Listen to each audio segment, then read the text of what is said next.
Halo, selamat datang. Kali ini kita bakal bahas sesuatu yang, benar-benar bisa mengubah cara kita memandang iman Kristen, yaitu tentang kesatuan kita dengan Kristus. Ini bukan cuma istilah keren loh, ini tuh jantungnya keselamatan. Oke, yuk kita langsung aja ke pertanyaan utamanya. Apa sih sebetulnya arti dari di dalam Kristus? Coba deh pikirin, frasa ini muncul lebih dari 160 kali loh di tulisan-tulisannya Rasul Paulus. Jadi ini jelas bukan hal kecil kan? Yuk kita coba bedah bareng-bareng. Nah, untuk bisa jawab itu, kita kayaknya perlu mulai dari masalah yang cukup umum. Jadi di bagian pertama ini, kita mau ajukan satu pertanyaan.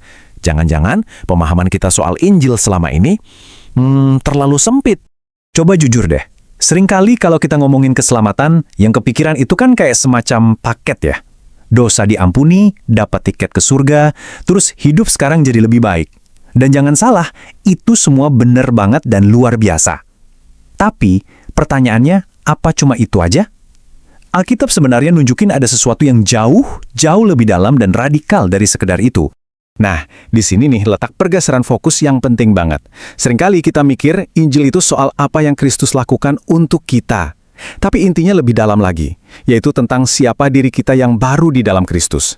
Jadi, bukan cuma soal nerima berkat-berkat dari Kristus, tapi tentang bagaimana Allah menjadikan kita satu dengan Kristus. Beda banget kan? Ini bukan lagi transaksi, tapi sebuah persatuan. Oke, sekarang kita masuk ke bagian yang sedikit lebih daging. Kita akan lihat dasar Alkitabnya. Kita akan coba ngintip jantung teologinya. Gimana caranya kita bisa dipersatukan dalam kematian dan kebangkitannya Kristus. Rasul Paulus nulis ini dengan, jelas banget. Coba deh perhatiin pilihan katanya. Dia nggak bilang seolah-olah kita mati ya. Tapi kita telah dikuburkan bersama-sama dengan dia. Ini bukan cuma kiasan atau perasaan doang. Alkitab bilang ini adalah sebuah kenyataan. Sebuah realitas rohani yang objektif buat semua orang yang percaya. Gampangnya gini, Alkitab nunjukin ada dua perwakilan buat seluruh umat manusia. Ada Adam yang pertama, yang karena dosanya, dampaknya kena ke kita semua.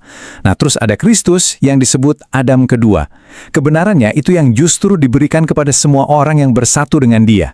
Jadi ada dua nasib, tergantung kita diwakili oleh siapa. Jadi, poin pentingnya, ini nih, keselamatan itu bukan sekedar renovasi diri kita yang lama, bukan cuma diperbaiki sedikit di sana-sini. Ini tuh relokasi total. Pindah alamat. Allah memindahkan kita dari posisi di dalam Adam dengan segala konsekuensinya ke posisi baru yang aman di dalam Kristus. Alamat rohani kita udah pindah, permanen. Nah, pindah alamat rohani ini konsekuensinya luar biasa banget. Ini bakal mengubah total cara kita melihat setiap berkat rohani yang kita terima. Yuk, kita lihat gimana persatuan dengan Kristus ini jadi sumber dari, segalanya. Coba deh, buka Efesus pasal 1. Polanya jelas banget di sana. Kita dipilih di dalam Dia, ditebus di dalam Dia, diampuni di dalam Dia, dimeteraikan oleh Roh Kudus juga di dalam Dia. Kelihatan kan polanya? Setiap berkat keselamatan itu ngalirnya dari satu sumber tunggal, karena kita satu dengan Kristus. Wah, ini benar-benar membebaskan ya kalau kita pikirin. Jadi hidup sebagai orang Kristen itu ternyata bukan soal berusaha lebih keras, bukan soal kita coba menghasilkan terang dari diri sendiri, tapi soal tetap terhubung dengan sang sumber terang itu. Kuncinya itu koneksi. Jadi kalau mau kita definisikan, kesatuan dengan Kristus itu ya kayak koneksi listrik. Ini adalah kenyataan rohani yang objektif, di mana kita dicolokkan ke Yesus. Dan semua manfaat keselamatan itu mengalir dari koneksi ini. Sama kayak lampu yang dicolokkan ke sumber listrik. Kalau nggak ada koneksi ini, ya nggak ada daya, nggak ada terang, nggak ada apa-apa. Oke, tadi kan teologinya ya, mungkin agak berat sedikit. Sekarang pertanyaannya, terus kenapa? Apa dampaknya buat hidup kita sehari-hari? Nah, di bagian ini kita akan bahas implikasi praktisnya.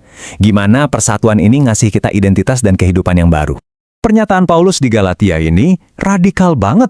Dia nggak bilang, aku lagi berusaha keras nih buat mati bagi dosa. Enggak, dia menyatakan sebuah fakta yang sudah terjadi. Aku telah disalibkan bersama Kristus. Ini bukan lagi tujuan yang dia kejar. Ini adalah deklarasi identitas barunya. Terus artinya buat Anda, buat saya apa? Artinya ini adalah identitas baru kita. Posisi kita itu sudah berubah secara fundamental. Oke, kita mungkin masih jatuh bangun, masih bergumul dengan dosa, tapi status kita di hadapan Tuhan itu sudah berubah selamanya. Anda adalah ciptaan yang baru. Dan ini dia jaminan yang paling dahsyat. Tidak ada lagi penghukuman. Kenapa bisa? Bukan karena kita jadi hebat atau sempurna, sama sekali bukan. Tapi karena kita ada di dalam Dia yang sempurna. Statusnya Dia sekarang jadi status kita. Oke, jadi pertanyaannya sekarang, gimana kita bisa menghidupi kebenaran yang luar biasa ini setiap hari? Nah, di bagian terakhir ini kita akan coba lihat gimana caranya hidup di dalam Kristus sambil hati-hati biar nggak jatuh ke beberapa pemahaman yang keliru.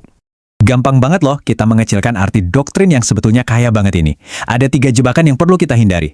Pertama, jangan anggap ini cuma status hukum doang. Kedua, jangan lihat ini cuma kayak program self-improvement. Dan ketiga, jangan sampai kita pikir ini cuma soal perasaan. Ini adalah kebenaran yang objektif, yang tetap berlaku bahkan pas perasaan kita lagi gak karuan. Sekarang, yuk kita ambil waktu sejenak buat refleksi. Coba tanyakan ke diri sendiri. Kalau lagi mikirin siapa saya, yang pertama kali muncul di kepala itu apa? Apakah daftar kegagalan di masa lalu? Atau fakta bahwa Anda satu dengan Kristus? Jawaban yang jujur untuk pertanyaan ini benar-benar bisa mengubah segalanya. Dan satu lagi pertanyaan praktis.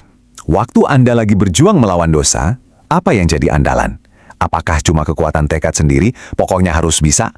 Atau Anda secara sadar menarik kekuatan dari hubungan Anda dengan Kristus, sang pokok anggur itu? Ingat kan, Yesus sendiri bilang, di luar Dia, kita nggak bisa berbuat apa-apa. Dan inilah kesimpulan dari semuanya, inti dari segalanya. Injil yang sejati itu bukan cuma nawarin berkat-berkat dari Kristus, tapi Injil itu menawarkan Kristus sendiri. Dan ketika kita menerima Dia, kita menerima semua yang adalah miliknya. Itulah anugerah yang paling besar dari semuanya.